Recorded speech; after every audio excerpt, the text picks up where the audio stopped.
ഓരോന്നിനും ഓരോ പേരിട്ടിട്ട് പലതാണ് പലതാണ് എന്ന് നമ്മൾ കണ്ടുകൊണ്ടിരിക്കുന്നുണ്ട്, കേട്ടുകൊണ്ടിരിക്കുന്നുണ്ട്, കണ്ട്.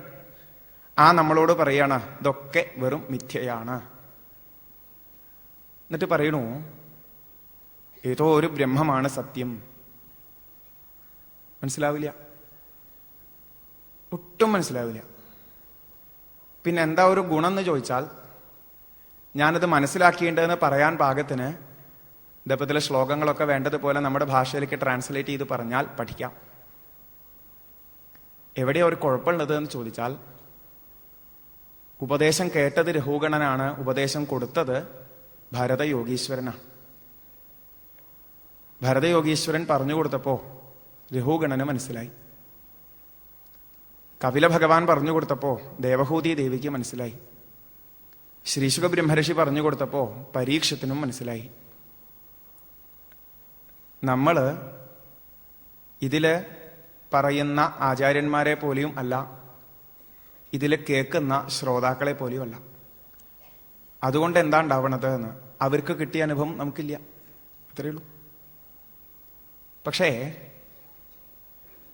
അനുഭവത്തിലേക്ക് എത്തിയില്ലെങ്കിലും ആ അനുഭവത്തിലേക്ക് എത്താൻ വേണ്ടിയിട്ട് ഒരു ശ്രമം നമ്മുടെ ഭാഗത്തുനിന്നാവാം. ഇതേ വഴിയിൽ തന്നെ എന്നെത്തും എന്നറിയില്ല ആ അനുഭവത്തിലേക്ക്, എന്നാലും അതിനായിട്ട് ശ്രമിക്കാം.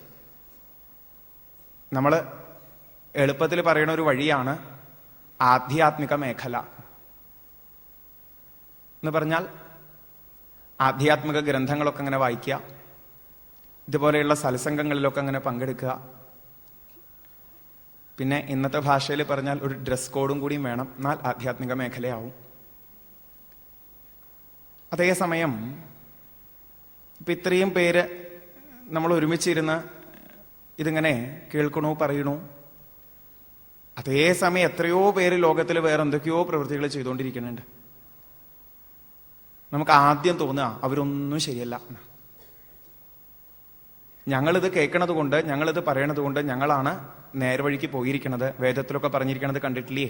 മനുഷ്യ ജന്മത്തിന്റെ ലക്ഷ്യം എന്നൊക്കെ പറഞ്ഞാൽ ഇത് ആചാര്യന്മാര് പറഞ്ഞു തരണില്ലേ, ഇത് അറിയലൊക്കെയാണ് എന്ന് ഉറപ്പിച്ചു വെക്കണു. മറ്റുള്ളവർ അങ്ങനെയല്ല, അതുകൊണ്ട് അവർ ശരിയല്ല എന്ന് നമ്മൾ തീരുമാനിക്കണം. ഓരോരുത്തരും ഓരോ സ്ഥലത്ത് ഓരോ സാഹചര്യങ്ങളിൽ ജനിച്ച് പല പല മോഹങ്ങളോടും കൂടി പല പല പ്രവൃത്തികളും ചെയ്ത് എവിടേക്കോ എത്താനായിട്ട് കൊതിച്ചുകൊണ്ടിരിക്കുന്നു. അതിനിടയിൽ കൊഴിഞ്ഞു പോയിക്കൊണ്ടിരിക്കണം. ലോകത്ത് ഇതാ നടന്നുകൊണ്ടിരിക്കണത്, ഏത് ദേശത്ത് നോക്കിയാലും എപ്പോഴും. അതിനിടയിൽ ഈ ഒരു ആധ്യാത്മിക മേഖല എന്നൊരു ഭാവത്തിലേക്ക് നമുക്കങ്ങനെ കടക്കാൻ തോന്നാൻ എന്തെങ്കിലും ഒരു കാരണം കിട്ടണ്ടേ? അല്ലെങ്കിൽ നിർബന്ധിച്ചുള്ള പഠിക്കലാവും. നേരെ മറിച്ച് ഈ പ്രപഞ്ചത്തിൽ നിന്ന് എനിക്ക് ഒരു സുഖവും കിട്ടണില്ല എന്ന് ഉറപ്പായിട്ട് നമ്മൾ ഈ ഭാഗത്തേക്ക് വന്നാലോ വളരെ വേഗത്തിലാണ് ഇതിന്റെ സാരം നമുക്ക് പിടികിട്ടും. അല്ലെങ്കിൽ കിട്ടില്ല. ശങ്കരാചാര്യ സ്വാമികൾ പറയണു, വേദാന്ത ശ്രവണത്തിന് ആരാ അധികാരി എന്ന് ചോദിച്ചാൽ 4 ഗുണങ്ങൾ ഉണ്ടാവണമെന്ന്. ഒന്ന്, അനിത്യ വസ്തു വിവേകം. നിത്യമായതിനെയും അനിത്യമായതിനെയും വേർതിരിച്ചറിയാം. 2, ഇഹത്തിലും പരത്തിലും ഇന്ന സുഖഭോഗങ്ങളൊക്കെ വേണം എന്ന തോന്നല് ഇല്ലാതെയാവുക, പൂർണ്ണമായ വിരക്തി. പിന്നെയോ നിത്യമായ വസ്തുവിലേക്ക് ചേർന്നിരിക്കാൻ പാകത്തിന് ശമാധി ഷൽക്ക സമ്പത്തി. അവസാനം എനിക്ക് ആനന്ദത്തിലേക്ക് എത്തിച്ചേരണം, ബന്ധനം വിടണം എന്നൊരു മോഹം. ഇത് 4 ഉണ്ടെങ്കിലേ വേദാന്തം കേട്ടിട്ട് കാര്യമുള്ളൂ എന്നാണ്. ഇതൊക്കെ പോട്ടെ, നമ്മള് വിഷയത്തേക്ക് കിടക്കുകയാണ്. എന്നാലും ഇങ്ങനൊരു വിഷയം ആയതുകൊണ്ട് അതിൻ്റെ ഒരു ആവശ്യകത മനസ്സിലാക്കാതെ നമ്മൾ കടന്നു കഴിഞ്ഞാൽ ശുഷ്കായിട്ടുള്ള ഒരു അറിവ് മാത്രമായി പോവാം. അതുകൊണ്ടാണ് നമ്മളൊക്കെ എന്താ ജീവിതത്തിൽ വാസ്തവം കൊതിക്കുന്നത്? ഈ സത്രവേദിയിൽ ഇരിക്കണവരായാലും ഇവിടെ വരാത്തവരായാലും എല്ലാവർക്കും ജീവിതത്തിൽ എന്താ മോഹം? നമ്മൾ അത് വേണം ഇത് വേണം എന്നൊക്കെ പറയുന്നുണ്ട്, പലയിടത്തേക്കും പോകുന്നുണ്ട്, പല പ്രവൃത്തികളും ചെയ്യുന്നുണ്ടെങ്കിലും എല്ലാവർക്കും ശരിക്കും ഒരൊറ്റ കാര്യമേ വേണ്ടൂ. എന്താണ്? എളുപ്പത്തിൽ പറഞ്ഞാൽ സമാധാനം എന്ന്. അത് മാത്രമേ എല്ലാവർക്കും വേണ്ടൂ. നമ്മൾ ഈ എല്ലാ പ്രവൃത്തികളും ചെയ്യുന്നതിന്റെ ഉദ്ദേശം ഈ സമാധാനമാണ്. നമ്മൾ സുഖം എന്നാ പറയാ, സന്തോഷം എന്നാ പറയാ, അത്രയേ ഉള്ളൂ. കരയാൻ ആർക്കും ഇഷ്ടമല്ല, പേടിച്ചിരിക്കാൻ ആർക്കും ഇഷ്ടമല്ല. ഇന്നത്തെ ഭാഷയിൽ പറഞ്ഞ ടെൻഷൻ അടിക്കാൻ ആർക്കും ഇഷ്ടമല്ല. ടെൻഷൻ ഫ്രീ ആയിട്ട് നടക്കാനാ മോഹം. പറ്റുന്നുണ്ടോ? ചെറുപ്പം തൊട്ടേ പല പല കാര്യങ്ങളും ചുറ്റും നിന്നും കണ്ടറിഞ്ഞ് വലുതായി വരുന്നു. അച്ഛൻ, അമ്മ, മറ്റു ബന്ധുക്കള് ഒക്കെ പ്രേരിപ്പിക്കുന്നതിനനുസരിച്ചും അവനവന്റെ ഉള്ളിൽ തോന്നുന്നതിനനുസരിച്ചും ചില വിഷയങ്ങളെ പഠിക്കാൻ പുറപ്പെടുന്നു. ചില കലകള് അതും വേണ്ട രീതിയിൽ അഭ്യസിക്കുന്നു. പലരും നമ്മളെ അഭിനന്ദിക്കുന്നതും ചിലപ്പോൾ ചീത്ത പറയണതൊക്കെ കേട്ട് വളർന്നുകൊണ്ടിരിക്കുക. പഠിപ്പ് പൂർത്തിയാക്കി ഒരു ജോലി തേടണം. അത് നേടിക്കഴിഞ്ഞാൽ ആവശ്യത്തിലധികം പണം കയ്യിലുണ്ടാവണം, ഒന്ന് സെറ്റിലാവണം, ഒരു വിവാഹം കഴിക്കണം, ഒരു സന്തതി ഉണ്ടാവണം. ഇങ്ങനെ പോണു. പറ്റുകയാണ് വെച്ചാൽ ഏതെങ്കിലും ഒരു സമിതിയുടെയോ ഒരു കൂട്ടായ്മയുടെയോ ഒക്കെ വല്ല പ്രസിഡന്റോ സെക്രട്ടറിയോ കൂടി ആയാൽ കേമായി. ഇങ്ങനെ പോണു നമ്മുടെ മോഹം. എല്ലാവർക്കും മോഹമുണ്ട്. ഒരു 10-75 കൊല്ലെങ്കിലും ഇവിടെ ജീവിച്ചാൽ തിരക്കിടൊന്നുമില്ല.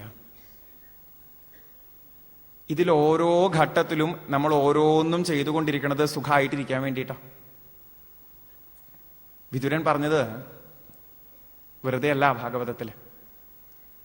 അദ്ദേഹം വെറുതെ എവിടെ നിന്നൊക്കെയോ ചില വരികൾ എടുത്ത് പറഞ്ഞതല്ല. കുറെ നടന്നു ലോകം മുഴുവൻ. അനുഭവ സമ്പത്ത് നല്ലോണം ഉണ്ട്. പല പല ജീവിതങ്ങളെ കണ്ടു, ഓരോ സ്ഥലത്തു കൂടിയും സഞ്ചരിച്ചിട്ട്. അവസാനം ഉറപ്പായി പലരും പലതാ ചെയ്യണത് എന്നുണ്ടെങ്കിലും ലക്ഷ്യം ഒന്നാണ്, സുഖായ കർമാണി കരോതി ലോക.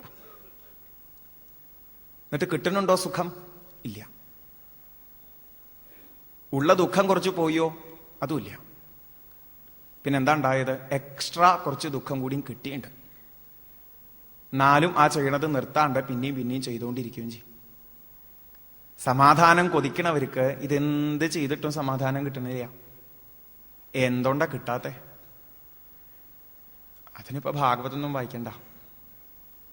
പണ്ടേ നമ്മുടെ കൂട്ടത്തിൽ ഒരാള് പറഞ്ഞിട്ടുള്ള ഒരു വാചകം നമ്മളൊക്കെ കേട്ടിട്ടുണ്ട്. അതൊന്ന് ഇടയ്ക്കിടയ്ക്ക് ഇങ്ങനെ മനസ്സിൽ ഓർത്തു വെച്ചാൽ മതി. ആർക്കാ സമാധാനം കിട്ടുക എന്ന് പറഞ്ഞിട്ടുണ്ട്. പണമുള്ളവർക്ക് സമാധാനം എന്നല്ല, വിവാഹം കഴിഞ്ഞവർക്ക് സമാധാനം എന്നല്ല, സന്തതിയുള്ളവർക്ക് സമാധാനം എന്നല്ല, ഇത്ര ഡിഗ്രി ഉള്ളവർക്ക് സമാധാനം എന്നല്ല.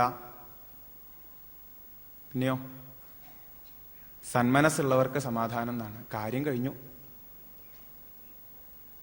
ഇതെങ്കിലും പഠിച്ചു വെച്ചാൽ മതി, വേറൊന്നും വേണ്ട. അവർക്കേ ഉള്ളൂ സമാധാനം ജീവിതത്തിൽ. അവർക്കേ ചിരിച്ചിരിക്കാൻ പറ്റൂ. മുഖം മനസ്സിന്റെ കണ്ണാടിയാ പറയണത് വെറുതെ ഒന്നല്ല. ഉള്ളു ശുദ്ധമായാൽ മുഖത്ത് പ്രസന്ന ഭാവം വന്നോളൂ. സന്മനസ്സുള്ളവർക്ക് സമാധാനം കഴിഞ്ഞു. ഇതിന്റെ അപ്പുറമൊന്നും പറയാനില്ല. അപ്പൊ എന്താ സന്മനസ് എന്നാണ്?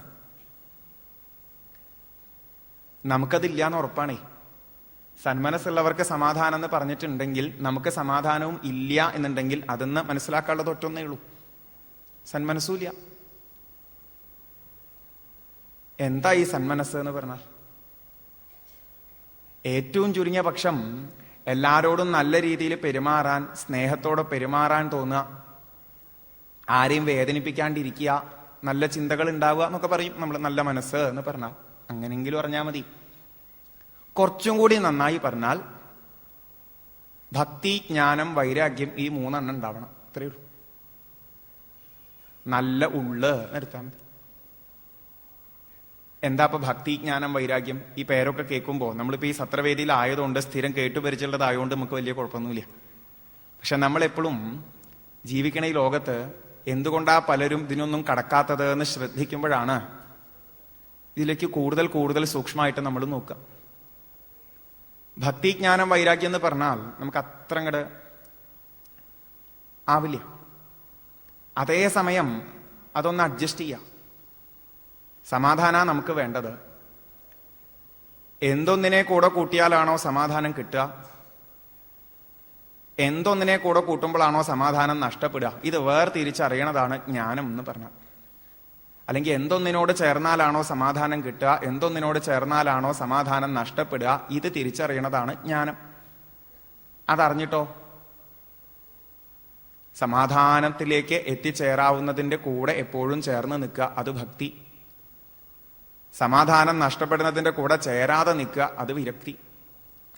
നമുക്ക് വേണ്ടതേതാ വേണ്ടാത്തതേതാന്ന് തിരിച്ചറിഞ്ഞ് വേണ്ടതിനോട് ചേർന്ന് നിൽക്കാനും വേണ്ടാത്തതിൽ നിന്ന് സ്വയം പിന്തിരിയാനും സാധിക്കും. എന്നാ പിന്നെ വിഷമം ഉണ്ടാവില്ല. അപ്പൊ ഏതാ സമാധാനം നൽകണത്, ഏതാ നമുക്ക് വിഷമമുണ്ടാക്കണത് എന്നറിയണ്ടേ? അപ്പോഴാണ് മനസ്സിലാവുക നിത്യമായ വസ്തു നമുക്ക് എപ്പോഴും സമാധാനം നൽകിക്കൊണ്ടിരിക്കും, നമ്മളെ സന്തോഷിപ്പിച്ചുകൊണ്ടിരിക്കും. നേരെ മറിച്ച് അനിത്യമായ വസ്തു നമ്മളെ കരയിപ്പിക്കും. അതായത് എന്നും വേണമെന്ന് നമ്മൾ മോഹിക്കുന്നുണ്ടെങ്കിലും എന്നും കൂടെ ഇല്ലാത്ത സാധനങ്ങളൊക്കെ നമ്മളെ വിഷമിപ്പിക്കുന്നുണ്ട്. കുറച്ചു കാലം ഇഷ്ടം തോന്നി വിട്ടുപോയാൽ പ്രശ്നമാണ്. ഏതിനോടും സന്തം സമീപേ രമണം രതിപ്രദം വിത്തപ്രദം നിത്യം എന്ന് കിട്ടണമെന്ന് നല്ല മോഹാണ്. പക്ഷെ അത് കിട്ടണില്ല. അവിടെയാണ് നമുക്കിത് ആ ശാസ്ത്രങ്ങൾ കാണിച്ചു തരുന്നത്. നിങ്ങൾ ഇന്ന്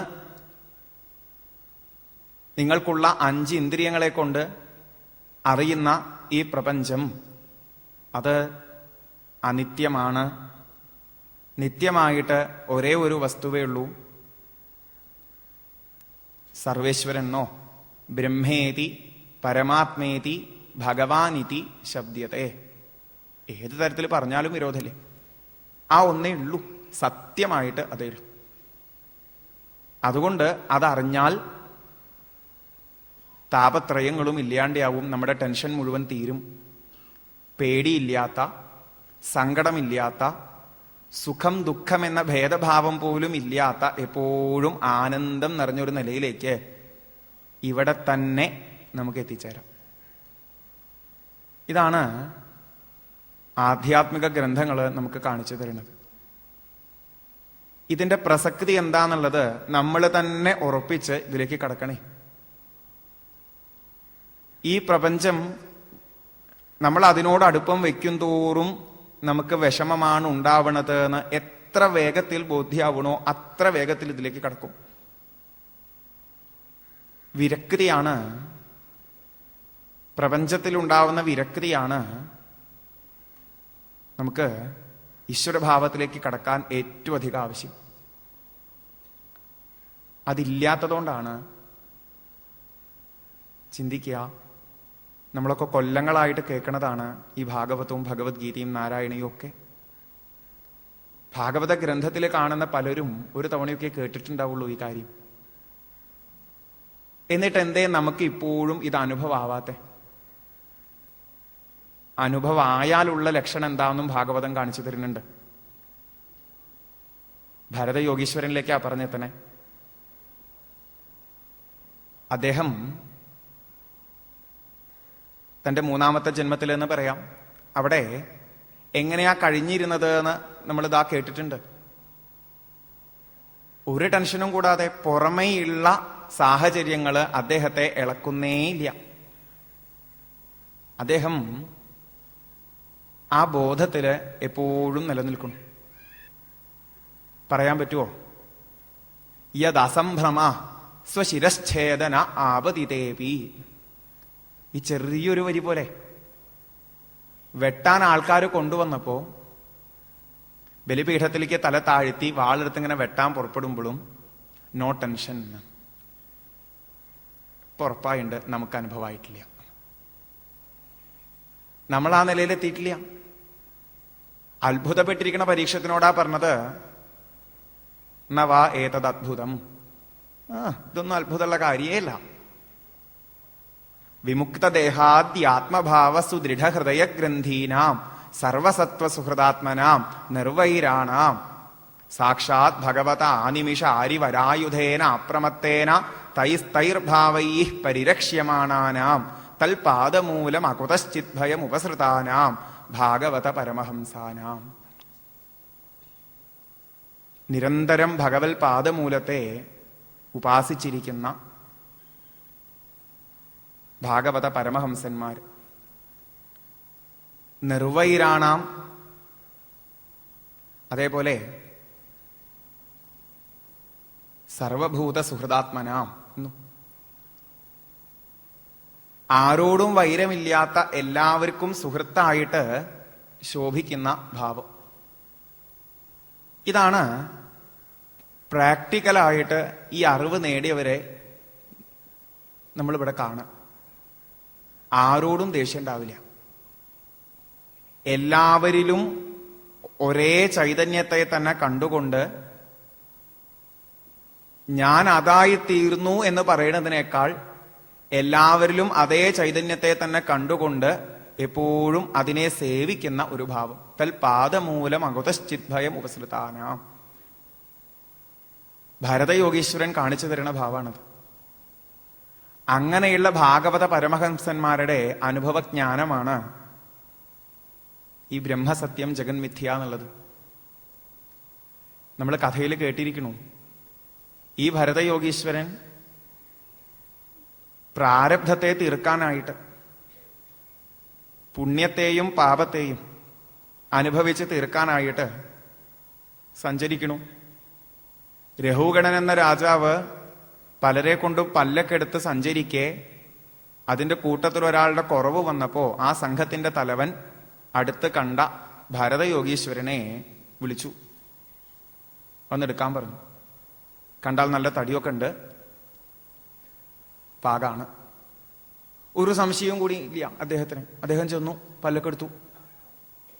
നടക്കാൻ തുടങ്ങിയപ്പോഴേ കുഴപ്പമുള്ളൂ. മുന്നിലുള്ള വഴിയില് ഒരു ജന്തുക്കളെയും താനായിട്ട് ഉപദ്രവിക്കരുത് എന്ന് ചിന്തിച്ചും കൊണ്ട് ഇഷുമാത്ര അവലോക അനുഗതേഹേ, കുറച്ചു ദൂരം നോക്കിയിട്ടേ ഒരു കാല് വയ്ക്കൂ. അതൊരാള് മാത്രം, ബാക്കിയുള്ളവരെ പല്ലക്കിൽ ഒരേ സ്പീഡിൽ പോവുക. ഇരിക്കുന്ന ആൾക്കാ ബുദ്ധിമുട്ട് വരിക. രഘുഗണന് പലതവണ ഉണ്ടായി. ആദ്യം ഉണ്ടായപ്പോ ചോദിച്ചു,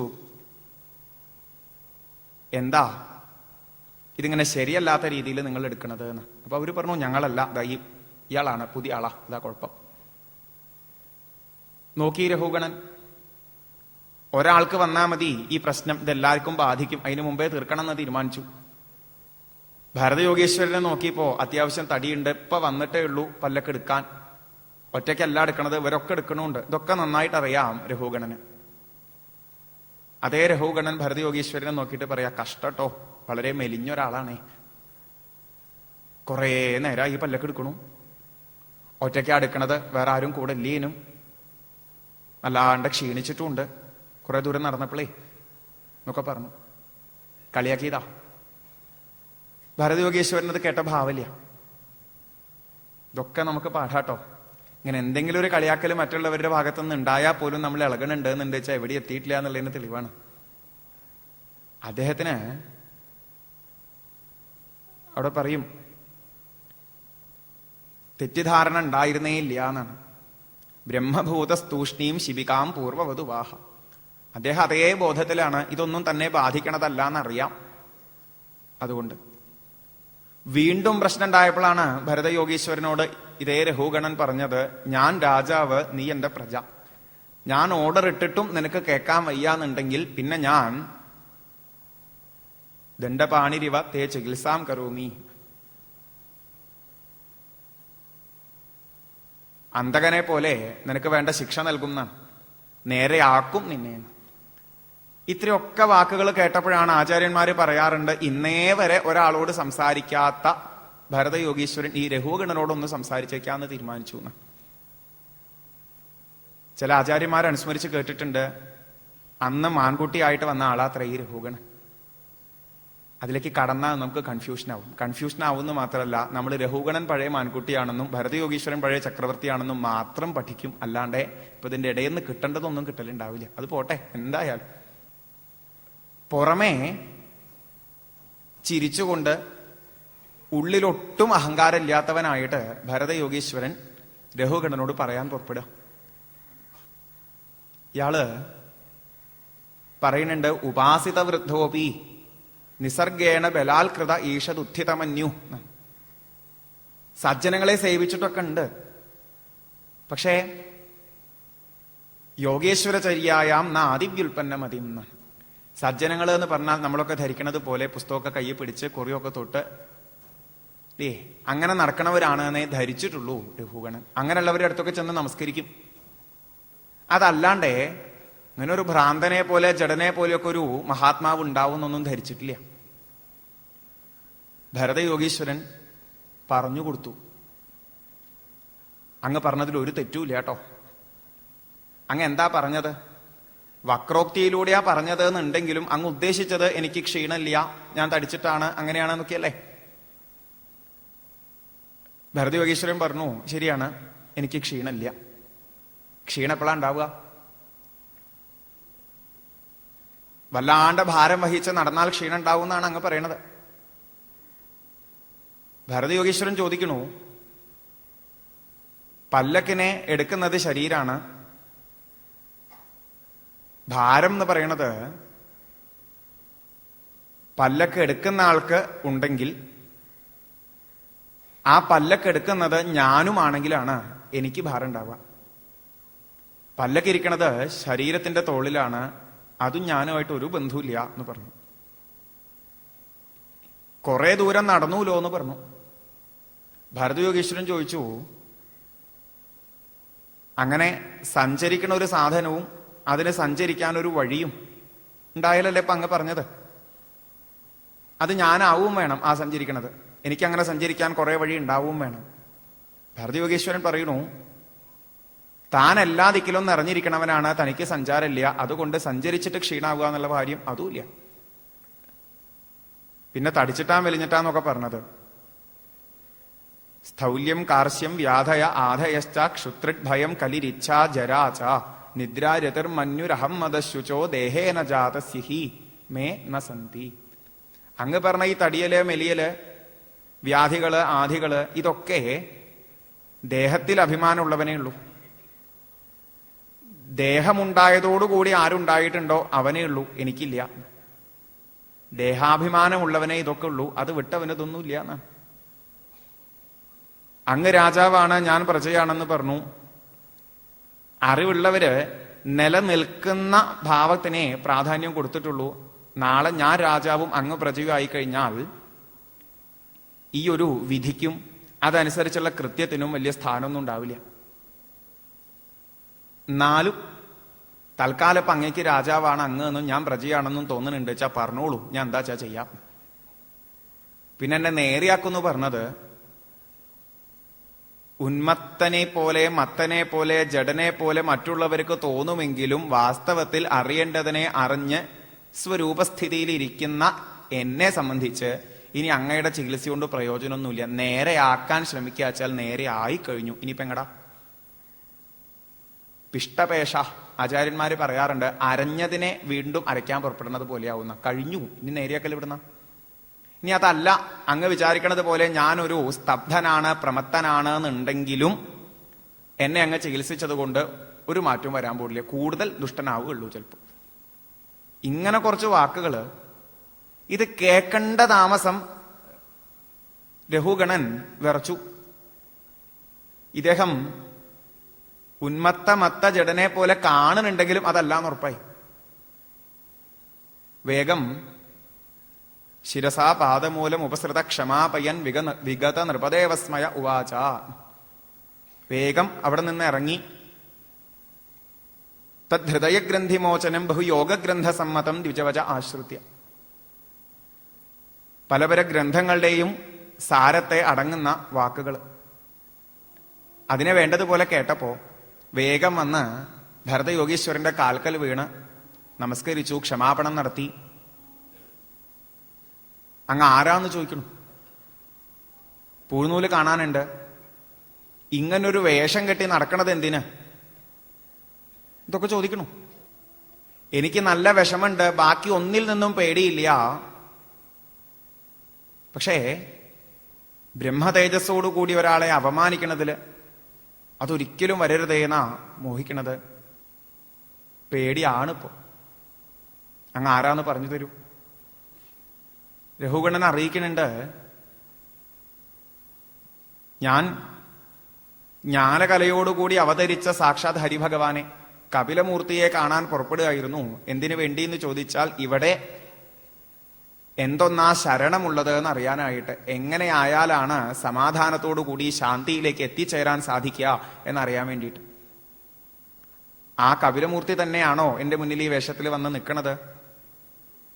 ഇതൊക്കെ ആദ്യത്തെ വാക്കുകൾ. തുടർന്ന് അങ്ങ് പറഞ്ഞതിൽ എനിക്ക് സംശയമുണ്ട് എന്നാണ്. അങ്ങ് പറഞ്ഞു, ഇതൊക്കെ കേവലം വ്യവഹാരം മാത്രമാണ്, അതിന് സത്യത്വമില്ല, എനിക്കത് വിശ്വാസമില്ല. വിശ്വാസമില്ല എന്നല്ലാൽ അങ്ങനെ എടുക്കണ്ട, എനിക്കതങ്ങടെ അനുഭവം ആവണില്ല, അത്രയേ ഉള്ളൂ. അങ്ങ് പറയണ പോലെ പറയാക്കി പറ്റണില്ല, ചിന്തിക്കാൻ എനിക്ക് പറ്റണില്ല. ഒരു നദിയിൽ നിന്ന് കുറച്ച് വെള്ളം എടുത്ത് കൊണ്ടുവരണം വെച്ചാൽ ഞാൻ പോയിട്ട് ഒരു പാത്രത്തിൽ മുക്കിയെടുത്ത് കൊണ്ടുവരും. അങ്ങ് പറയാണ് ഈ പാത്രം വെറും വ്യവഹാരമാണ് എന്ന് പറഞ്ഞാൽ, പാത്രം ഉള്ളോണ്ടല്ലേ വെള്ളം എടുക്കാൻ പറ്റണത്, പാത്രം ഇല്ലാണ്ട് അയാൾ നടക്കുവോ? ഇതുപോലെ ഈ കാണുന്നതൊക്കെ ഉണ്ട്, അതിന്റെ അനുഭവവും ഉണ്ട് എന്നാണ് എനിക്ക് തോന്നുന്നത്. അല്ല എന്ന് പറയാൻ പറ്റണില്ല. അങ്ങ് പറഞ്ഞു ശരീരത്തിന്റെ തടിയലെ മെലിയലെ ഇതൊന്നും അങ്ങയെ ബാധിക്കണില്ല, ശരീരം എടുക്കുന്ന പല്ലക്കിന്റെ ഭാരം അങ്ങയെ ബാധിക്കണില്ല. എനിക്കത് മനസ്സിലാവണില്ല. കാരണം ഞാൻ ഒരു പല്ലക്കെടുത്ത് തോളത്ത് വെച്ചാൽ എനിക്ക് അത്യാവശ്യം ഭാരം ഉണ്ടാവാറുണ്ട്. ഞാൻ കുറെ ദൂരം നടന്നാൽ എനിക്ക് ക്ഷീണവും ഉണ്ടാവാറുണ്ട്. അപ്പൊ അങ്ങും നടന്നാൽ അങ്ങനെയല്ലേ? ദേഹത്തിനേ ഉള്ളൂ, ഉള്ളിലുള്ള ആൾക്ക് ദേഹസംബന്ധമില്ല, അതുകൊണ്ട് ഇത് പറ്റണില്ല എന്ന് പറഞ്ഞാൽ, എന്നാ ഞാൻ ചോദിക്കട്ടെ, നമ്മള് ഒരു പാത്രത്തില് പാല് വെച്ച് അതിൽ അരി ഇട്ടിട്ട് കത്തിച്ചു. അഗ്നിയുടെ ചൂട് പാത്രത്തിലേക്ക് തട്ടും, പാത്രത്തിൽ നിന്ന് ചൂട് പാലിലേക്ക് തട്ടും, പാലിൽ നിന്ന് ചൂട് അരിമണിയിലേക്ക് തട്ടും, അരി വേവും. ഇതിങ്ങനെ കണക്ട് ചെയ്ത് പോവല്ലേ? അപ്പൊ അതേപോലെ ശരീരത്തിന് അടി കിട്ടിയാൽ ഉള്ളിലുള്ള ആൾക്കും കിട്ടില്ലേ? ഉള്ളിലുള്ള ആൾക്കും വേദനയാവില്ലേ? ഞങ്ങൾക്കൊക്കെ അങ്ങനെയാ. രഘുഗണം നമ്മുടെ ആളാട്ടോ. കാരണം രഘുഗണം പറയണതാണ് നമ്മുടെയും ഭാവി. നമുക്ക് ശരീരത്തിന് അടിച്ചാൽ വേദനയൊക്കെ ഉണ്ട്, അടിക്കൊന്നും വേണ്ട. ആരെങ്കിലും ഒരാൾ നീ ശരിയല്ല എന്നങ്ങോട്ട് പറഞ്ഞാൽ നമുക്ക് തോന്നില്ലേ നമ്മളെ പറ്റിയാ പറയണത് എന്ന്? കഴിഞ്ഞു കാര്യം, അവിടെ തീർന്നു. അനുഭവത്തിലേക്ക് എത്തിയിട്ടില്ല എന്നുള്ളത് ഉറപ്പാണ്. കാരണം നമ്മൾ എപ്പോഴും നമ്മളെ അറിയണത് ഈ ശരീരമായിട്ടാ. അങ്ങനെ ഇരിക്കെ ഇതല്ല സത്യം എന്ന് പറഞ്ഞു തരുമ്പോ ഉൾക്കൊള്ളാൻ പറ്റണില്ല. അങ്ങത് അറിയിച്ചു തരണം. ഞാൻ അങ്ങയോട് ഏത് തരത്തിൽ പെരുമാറിയാലും അങ്ങേക്കൊരിളക്കവും സംഭവിക്കാനില്ല. പക്ഷെ മഹാത്മാക്കളോട് മോശമായിട്ട് പെരുമാറുന്നവർക്കാണ് അതിന്റെ ബുദ്ധിമുട്ടുണ്ടാവുക. എനിക്ക് വല്ലാണ്ട് പേടിയാവണു അതിനെപ്പറ്റി ചിന്തിക്കുമ്പോൾ. വേണ്ട രീതിയിൽ എന്നെ അനുഗ്രഹിക്കണം, ഇതിനെ അറിയിച്ചു തരണം എന്ന് പ്രാർത്ഥിക്കുകയാണ്. ആ രഘുഗണന് ഭരത യോഗീശ്വരൻ ഉപദേശം കൊടുക്കുന്നുണ്ട്. പക്ഷേ ഒരധികാരമില്ലാത്ത ആൾക്ക് ഉപദേശം കൊടുക്കുവോ? ഒരാചാര്യന്മാരും ചെയ്യില്ല. ഇന്നിപ്പോ അതില്ല. കാരണം ഇന്ന് ഏത് വേദിയിലും ഏത് ആചാര്യനും എങ്ങനെയും പറയാം, കേൾക്കുന്നവര് എങ്ങനെ കേൾക്കണു, എന്തെടുക്കണു എന്നുള്ളത് അറിയേണ്ട ആവശ്യമില്ല. ഇതല്ല ഒരു ഗുരുശിഷ്യ സമ്പ്രദായത്തിലുള്ള അറിവ് പകർന്നു കൊടുക്കലേ. നമ്മൾ അറിയണം, ഇങ്ങനെയുള്ള സത്സംഗങ്ങളിൽ പങ്കെടുത്ത് പലതും കേട്ട് വേണ്ട പോലെ കേൾക്കാനുള്ളൊരു അധികാരത്തിലേക്ക് നമ്മൾ എത്തിച്ചേരുമ്പോ നമുക്ക് വിധിച്ചിട്ടുള്ള ഒരു ഗുരുനാഥന്റെ അടുത്തേക്ക് എങ്ങനെയെങ്കിലുമൊക്കെ നമ്മൾ എത്തിപ്പെടും. അവിടുന്ന് ഒരു സെന്റൻസ് കേട്ടാൽ മതിയാവും, ഒരു വേർഡ് കേട്ടാൽ മതിയാവും, ചിലപ്പോൾ ഒരു നോട്ടം മതിയാവും, ഒരു സ്പർശം മതിയാവും. എന്താച്ചാ അങ്ങടെ എത്താൻ വേണ്ടിയിട്ടാ. ശ്രദ്ധയോടുകൂടി താല്പര്യത്തോടുകൂടി നേരത്തെ ശങ്കരാചാര്യ സ്വാമികൾ പറഞ്ഞതുപോലെ സാധനാ ചതുഷ്ടയ സമ്പത്തി വേണ്ടതുപോലെ ആയിട്ട് ഇത് കേൾക്കുമ്പോഴേക്കും ഉൾക്കൊള്ളും. രഘുഗണന അതിനുള്ള അധികാരം ഉണ്ടോ? ശ്രീശുഖ ബ്രഹ്മർഷി ഇടയിൽ ഒളിപ്പിച്ച് പറഞ്ഞിട്ടുണ്ട്, തത്വജിജ്ഞാസായാം സമ്യക് ശ്രദ്ധയാ അധികൃത അധികാര. തത്വജിജ്ഞാസയില് അധികാരിയാണ് രഘുഗണൻ. എന്തുകൊണ്ട്? എന്നും ഈ കാര്യത്തിൽ ശ്രദ്ധ വച്ചിരുന്നു. അത് മതി, വേറൊന്നും വേണ്ട. ഒന്ന് കേൾക്കാൻ അധികാരം ഉണ്ടാവാൻ എന്ത് വേണമെന്ന് ചോദിച്ചാൽ അത് കേൾക്കാനുള്ള താല്പര്യം കുറച്ച് നല്ലോണം ഉണ്ടായാൽ മതി, അതെങ്കിലും ഉണ്ടായാൽ മതി. രഘുഗണൻ അത് ഉറപ്പിച്ചിട്ടുണ്ട്. നേരത്തെ പറയുകയും ചെയ്തു, കപില മുനിയെ കാണാൻ പോവാണ്. ഇവിടെ അരണം എന്താ, ശരണം എന്താന്ന് അറിയാൻ വേണ്ടിയിട്ട്, എങ്ങനെയായാൽ ആ സമാധാനത്തിലേക്ക് എത്തിച്ചേരാൻ പറ്റുക, എന്തൊന്നിനോട് ചേർത്ത് നിന്നാലാണ് ശാന്തി അനുഭവിക്കാൻ പറ്റുക, ഇതറിയാൻ വേണ്ടിയിട്ട്. ആ ഒരു അറിവ് നേടാനുള്ള താല്പര്യമുണ്ട് എന്നുണ്ടെങ്കിൽ സമ്യക് ശ്രദ്ധയാന്ന, വേണ്ടതുപോലെ അതിനുള്ള ഒരു ശ്രദ്ധ വെച്ചിട്ട് കിട്ടിയിട്ടുണ്ടെങ്കിൽ അത് മതി ഏറ്റവും നല്ല അധികാരമായിട്ട്. ആ ആൾക്ക് പറഞ്ഞു കൊടുക്കാം. ആ കോവിത എന്നൊക്കെ പറഞ്ഞ് ഭരതയോഗീശ്വരൻ ആരംഭിച്ചു എന്നുണ്ടെങ്കിലും നമുക്കൊക്കെ ഒരു ടെൻഡൻസി ഉണ്ട്, രഘുഗണൻ വളരെ മോശം ആളായിരുന്നു എന്ന് പറഞ്ഞു തുടങ്ങാൻ പാകത്തിന്. ഈ രഘുഗണൻ വളരെ മോശം ആളായിരുന്നു എന്ന് പറയണം നമ്മൾ ആരാണാവോ? നമ്മൾ അവിടെ ഒന്നും എത്തിയിട്ടും കൂടിയില്ല. അതുകൊണ്ടാണ് ശോഭസേ വൃദ്ധസഭാസു, അറിവുള്ളവരുടെ കൂട്ടത്തില് അങ്ങ് ശോഭിക്കില്ല, അത്രയേ ഉള്ളൂ. കാരണം അനുഭവിച്ചറിഞ്ഞവര് പറയണു ഇത് കേവലം വ്യവഹാരം മാത്രമാണ്, ബ്രഹ്മസത്യം ജഗന്മിഥ്യ. അനുഭവിച്ചറിയാത്തവര് പലതും പറയും അവർക്ക് തോന്നുന്നത് പോലെ, അത് വിശ്വസിച്ചിരുന്നിട്ട് കാര്യമില്ല. അവരൊരിക്കലും ഈ പ്രപഞ്ചത്തെ സത്യമായിട്ട് കാണില്ല. ഇത് കേവലം വ്യവഹാരമാണ് എന്ന് പറഞ്ഞാൽ എവിടെ എത്തണു നമ്മള്? ഈ ഓരോ സാധനങ്ങളെ പറ്റിയിട്ടും അതാണ് ഇതാണ് എന്നുള്ള നമ്മുടെ അറിവ്, കാണണു കേൾക്കണു എന്നുള്ള രീതിയിൽ നമ്മൾ സ്വീകരിക്കുന്നത്, ഞാൻ എന്ന് പറഞ്ഞാൽ ഈ ശരീരമാണ്, എനിക്ക് ഇന്ന പേരുണ്ട്, ഞാൻ ഇന്ന സ്ഥാനത്തിരിക്കണു, ഇന്ന ആളുടെ മകനോ മകള് എന്നുള്ള എന്തൊക്കെ ബന്ധങ്ങൾ എടുത്തു വെക്കുന്നുണ്ടോ അതൊക്കെ മിഥ്യയാണ്. പിന്നെയോ യാഥാർത്ഥ്യം ഒന്നേ ഉള്ളൂ, അത് അനുഭവത്തിൽ വരേണ്ടത്. എന്തുകൊണ്ട് അനുഭവത്തിൽ വരണു ചിലവർക്ക്, എന്തുകൊണ്ട് അനുഭവത്തിൽ വരുന്നില്ല മറ്റുള്ളവർക്ക്? പിന്നെ അതാ ഭരതയോഗീശ്വരൻ പറഞ്ഞു കൊടുക്കുക. അത് വേറൊന്നുകൊണ്ടുമല്ല, യാവൻ മനോരജസാ പൂരുഷസ്യ സത്വേന വാ തമസാ വാ അനുരുദ്ധം ചേതോഭിരാകൂതിഭിരാതനോതി നിരങ്കുശം കുശലം ചേതരം വാ. പറയാണ് മനസ്സാണത്രേ പ്രശ്നം. ഇത് പറയുമ്പോഴും ഉള്ള കുഴപ്പം എന്താ ചോദിച്ചാൽ, മനസ്സെന്താന്നുള്ളത് നമുക്ക് ആദ്യം അറിയണം. കാര്യം മനസ്സ് ബുദ്ധി എന്നൊക്കെ നമ്മൾ പലപ്പോഴും പ്രത്യേകിച്ച് തത്വസമീക്ഷാ സത്രത്തില് വാക്കുകൾ ഉപയോഗിക്കുന്നുണ്ടെങ്കിലും അതെന്താണ് എന്നുള്ളത് അറിയണ്ടേ. ഇത് പൊളിച്ചു നോക്കിയാൽ കാണുന്നൊന്നല്ല ഈ മനസ്സ് എന്ന് പറയുന്നത്. ആചാര്യന്മാരെ അനുസ്മരിക്കാറുണ്ട്, ആഗ്രഹങ്ങളുടെ ഒരു കൂട്ടാണ്, സങ്കല്പങ്ങളുടെ ഒരു കൂട്ടാണ് എന്നൊക്കെ. ഗുണസംബന്ധം മനസ്സിനുണ്ടാവുമ്പോ പലത് എന്നുള്ള തോന്നൽ ഉണ്ടാവുന്നു, ഗുണസംബന്ധം ഇല്ലാണ്ടേ ആവുമ്പോ അതൊന്നായി അറിയണു എന്നാ ഭരതയോഗീശ്വരൻ പറഞ്ഞു വരിക.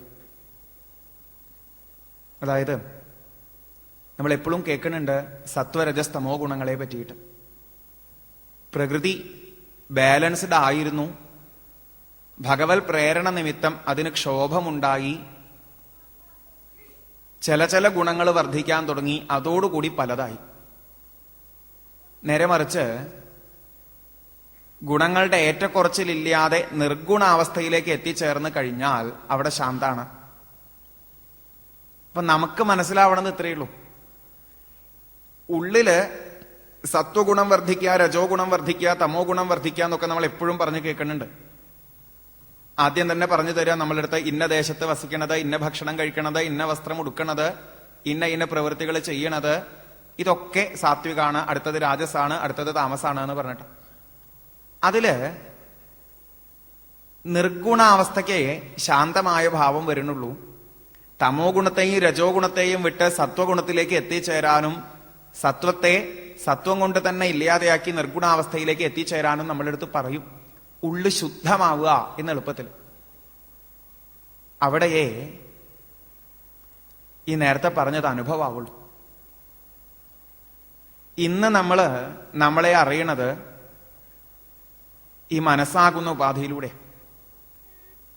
ഈ ശരീരം ഞാനാണെന്ന് തോന്നിപ്പിച്ചും കൊണ്ട്, പലതും എന്റെയാണെന്ന് തോന്നിപ്പിച്ചും കൊണ്ട്, 5 ഇന്ദ്രിയങ്ങളിലൂടെ അറിഞ്ഞും 5 ഇന്ദ്രിയങ്ങളിലൂടെ പ്രവർത്തിച്ചും ഉള്ള ഒരു മനസ്സ്. ഏത് സെക്കൻഡ് വേണമെങ്കിലും നോക്കിക്കോളൂ. കണ്ണിലൂടെ രൂപങ്ങൾ കണ്ട്, കാതിലൂടെ ശബ്ദം കേട്ട്, നാവിലൂടെ രുചിയറിഞ്ഞ്, ത്വക്കിലൂടെ സ്പർശിച്ചറിഞ്ഞ്, നാസികയിലൂടെ ഗന്ധമറിഞ്ഞ്, അതനുസരിച്ചുള്ള പ്രവർത്തനങ്ങള്, കുറെ ചിന്തകള്, ഇതൊക്കെയാണ് നമ്മള്, അല്ലാണ്ടൊന്നുമില്ല. നല്ലോണം സൂക്ഷ്മമായിട്ട് ചിന്തിക്കണ ഒരാൾക്ക് ഇതറിയാവുന്നതാണ്. ഈ ഞാൻ ഞാൻ ഞാൻ ഞാൻ എന്നൊരു അടിസ്ഥാനത്തിലാണ് ഈ കാണുന്നതൊക്കെ നമ്മുടെ ഉള്ളിൽ ഇങ്ങനെ കിടന്ന് കളിക്കുന്നത്. അതിനങ്ങോട്ട് മറക്കുമ്പോഴാണ് നമ്മൾ കിടന്ന് ഉറങ്ങണതും. മനസ്സാകുന്ന ഉപാധിയില് പലതാകുന്ന ഭാവത്തില് നിൽക്കണം. അതടങ്ങണം. എങ്ങനെ അടങ്ങാം? പറയണു, ഗുണാനുരക്തം വ്യസനായ ജന്തോഹോ ക്ഷേമായ നൈർഗുണ്യമഥോ മനസ്യ. ഗുണസംബന്ധം ബന്ധനത്തിനായിട്ടും നിർഗുണാവസ്ഥ ക്ഷേമത്തിനായിട്ടും. ഗുണസംബന്ധം ടെൻഷനായിട്ടും നിർഗുണാവസ്ഥ നമുക്ക് ടെൻഷൻ ഫ്രീ ആവാൻ, ശാന്തിയിലേക്ക് എത്തിച്ചേരാൻ. നമ്മൾ നേരത്തെ പറഞ്ഞില്ലേ, സമാധാനമാണ് കൊതിക്കണത് എന്നുണ്ടെങ്കിലും കിട്ടണില്ല എന്ന്. അവനവന് ഓരോ നിമിഷവും എന്ത് മൂടാളുള്ളത് എന്ന് ചിന്തിച്ചാൽ മതി. പലപ്പോഴും പല പല മൂടുകളാണ് നമുക്ക്. ശാന്തി എന്നത് ഉണ്ടാവണില്ല. അത് ഉള്ളില് ഈ ഒരു നിർഗുണാവസ്ഥ എത്താത്തതുകൊണ്ടാണ്. അതെത്തിയാൽ ശാന്താണ്.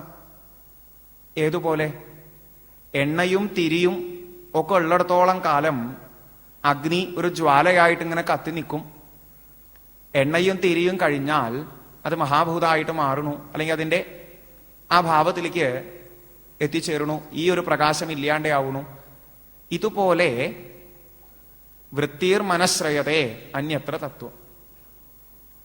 ഗുണസംബന്ധമുള്ളപ്പോ പല പല വൃത്തികളായിട്ട് മാറണു. നേരത്തെ പറഞ്ഞതുപോലെ അഞ്ചിന്ദ്രിയങ്ങളെ കൊണ്ട് അറിഞ്ഞ് അഞ്ചിന്ദ്രിയങ്ങളെ കൊണ്ട് പ്രവർത്തിച്ച് കൂട്ടത്തിൽ ഞാൻ എന്ന ഭാവം. അതില്ലാത്തപ്പോ ശാന്തമാണ്, നിത്യമായ ശാന്തിയാണ്. അവിടെ ഒരേ ഒരു അറിവ്. എന്നാൽ നമ്മളോട് പറയണു, ഇങ്ങനെയൊക്കെ ജീവിച്ചു പോകുമ്പോഴും നമ്മൾ ഈ പല പല വൃത്തികളിലൂടെ പോയിക്കൊണ്ടിരിക്കുമ്പോഴും ഇതേ വൃത്തികൾക്ക് സാക്ഷിയായിട്ട് ഒരാളുണ്ട്. നമ്മൾ ടെൻഷൻ അടിച്ചുകൊണ്ടിരിക്കുമ്പോഴും ടെൻഷൻ അടിച്ചിരിക്കുന്ന നമ്മളെ കണ്ടുകൊണ്ടിരിക്കുന്ന ഒരാള്. ഒരു ഉദാഹരണത്തിന്, നമ്മൾ തന്നെ ഇടയ്ക്ക് പറയാറുള്ളതാണ്, എന്നോട് എന്റെ മനസാക്ഷി പറഞ്ഞു അങ്ങനെ ചെയ്യരുത് എന്ന്. ഇല്ലേ? നമ്മൾ തന്നെ പറയണതാ. അതേ വാക്കൊന്ന് ശ്രദ്ധിച്ചു നോക്കിക്കഴിഞ്ഞാൽ നമ്മൾ ചെയ്യുന്ന ഓരോന്നിനും സാക്ഷിയായിട്ട് എപ്പോഴും ഒരു ശുദ്ധഭാവത്തെ നമ്മൾ തന്നെ ഇടയ്ക്കുള്ളില് സങ്കല്പിച്ചുകൊണ്ടിരിക്കുന്നുണ്ട്. ക്ഷേത്രജ്ഞൻ എന്നിവിടെ പറയുന്നു. ജീവസ്യ മായാരചിതസ്യ നിത്യാഹ ആവിർഹിതാഹ് ക്വാപി തിരോഹിതാശ്ച ശുദ്ധോ വിചഷ്ടേ ഹ്യവിശുദ്ധകർത്തു. കളങ്കപ്പെട്ടിരിക്കുന്ന ജീവൻ എന്ന ഭാവത്തിൽ ഇരുന്നു കൊണ്ട് ഉള്ള ഈ വൃത്തികളെ മുഴുവൻ പരമശുദ്ധഭാവത്തിലിരിക്കുന്ന ആ ക്ഷേത്രജ്ഞൻ കണ്ടുകൊണ്ടിരിക്കുന്നു. നമ്മൾ സ്വപ്നം കാണുമ്പോൾ നമുക്കത് പെട്ടെന്ന് കിട്ടില്ല. മനഃപൂർവ്വം സ്വപ്നം കാണുക എന്ന് വിചാരിക്കുക. മനഃപൂർവ്വം കാണുക പറഞ്ഞാൽ ഉറക്കത്തിൽ കാണുന്ന പോലെയല്ല, നമ്മളായിട്ട് ചില സ്വപ്നങ്ങൾ കണ്ടുകൊണ്ടിരിക്കാറുണ്ട്. ആ സ്വപ്നങ്ങൾ കണ്ടുകൊണ്ടിരിക്കുമ്പോൾ ശരിയല്ല എന്നറിഞ്ഞിട്ടും യാഥാർത്ഥ്യമല്ല എന്നറിഞ്ഞിട്ടും നമ്മൾ പലതിനെയും കണ്ടുകൊണ്ടിരിക്കുന്നുണ്ട്. അത് യാഥാർത്ഥ്യമാണ് എന്ന് വിചാരിച്ചിട്ട് നമ്മളുടെ തന്നെ ഒരംശം അതിൽ കിടന്ന് കളിക്കുമ്പോൾ അത് യാഥാർത്ഥ്യമല്ല എന്നറിഞ്ഞുകൊണ്ട് നമ്മുടെ തന്നെ ഒരു അംശം അതിനെ കണ്ടു നിൽക്കുന്നതായിട്ടും കാണും. ഇതൊക്കെ സൂക്ഷ്മമായിട്ട് ശ്രദ്ധിക്കുമ്പോൾ അങ്ങനെ ഒരു പരമശുദ്ധമായിട്ടുള്ള ഭാവം. ക്ഷേത്രജ്ഞൻ, ആത്മാ പുരുഷ പുരാണ സാക്ഷാൽ സ്വയം ജ്യോതി എന്നൊക്കെ വിശേഷണം. ഭഗവാൻ എന്നും വാസുദേവൻ എന്നൊക്കെ നമ്മൾ വിളിക്കുന്നത് സർവ്വ ആധാര ശക്തിയായിട്ട് ശോഭിക്കണം ഈ ഒരു ചൈതന്യത്തിന്. ആ ക്ഷേത്രജ്ഞന്റെ സാന്നിധ്യത്തിലാണ് മനസ്സിങ്ങനെ പല പല വൃത്തികളൊക്കെ ആയിട്ട് പരിണമിക്കുന്നത് എന്ന്. അതിനെ അടക്കുക. എല്ലാറ്റിലും എങ്ങനെയാണോ വായു പ്രവേശിച്ചിരിക്കുന്നത് അതുപോലെ എല്ലാറ്റിലും കുടികൊള്ളുന്ന ഈ ഒരു ചൈതന്യത്തെ അറിയാൻ പറ്റുക. നമ്മുടെ തന്നെ ശുദ്ധമായ ഭാവം അതാണ് എന്ന് തിരിച്ചറിയാം. അതിന് ഉള്ള നേരെയായി കിട്ടണം. മനസ്സ് തന്നെയാ വീണ്ടും വീണ്ടും പ്രയോഗിക്കുക. ആ മനസ്സിനെ അടക്കി കിട്ടണം. എങ്ങനെ അടക്കി കിട്ടും? ഇവിടെ പറയണു, നമുക്ക് യശോകമോഹ ആമയ രാഗലോഭ വൈരാനുബന്ധം മമതാം വിധത്തെ. ശോകമോഹ, അതേപോലെ ആമയം, ലോഭം എന്നതൊക്കെ ഉണ്ടാക്കുന്ന വൈരഭാവം, ഇതൊക്കെ ഉണ്ടാക്കുന്നത് നമ്മുടെ മനസ്സ് തന്നെയാണ്. അതിനെ അടക്കി കിട്ടണം. എങ്ങനെ അടക്കി കിട്ടും? പറയും, ഒന്നിനോടും അമിതമായിട്ടുള്ള ആസക്തി വയ്ക്കാതെ